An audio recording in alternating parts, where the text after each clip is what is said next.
আজকে যাব একটা দিদার বাড়িতে। সুন্দরবন কিছুদিন আগেই গেছিলাম, সেটার ব্লগটা তোমরা দেখেছো। তো সেখান থেকেই সবার জন্য কিছু না কিছু গিফট কিনে এনেছি। তো সেগুলোই এখন যাচ্ছি দিদার সাথে দিতে। ওটা হলো আমার মাসে দিদা, মানে আমার দিদার বোন। তো একটা টোটো ধরে চলে এলাম। এমনিতে বাড়িটা আমাদের বাড়ির খুব কাছেই, আমি সাধারণত এখানে স্কুটি নিয়েই যাই, বাট আজকে খুবই বৃষ্টি হচ্ছে, তাই জন্য আমি টোটো করেই যাচ্ছি। তো পৌঁছে গেছি, আর দেখো বৃষ্টিতে কত শামুক উঠেছে।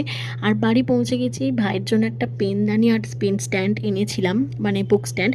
তো সেইটা দেখে তোর খুবই পছন্দ হয়েছে, খুবই ইউনিক। সুন্দরবন থেকে কী কী শপিং করেছি সেটার একটা বড় ব্লগ আমি বানিয়েছি, হয় এটা আপলোড করেছি, তোমরা দেখে নিতে পারো, আদারওয়াইজ আমি আপলোড করব। আর এখানে মাসি দিদা আর মেশো দাদা এখন জরির কাজ করছে। এই কাজগুলো না আমার দেখতে খুবই ভালো লাগে। যা যা কিনে এনেছিলাম সেগুলো তো দিয়েই দিয়েছি, আর ওর খুব পছন্দ হয়েছে। আর প্রায় আধ ঘন্টা মতন ছিলাম, বাড়ি ফিরতে হবে এবার, কারণ বাড়ি গিয়ে আমাকে পড়াতে হবে।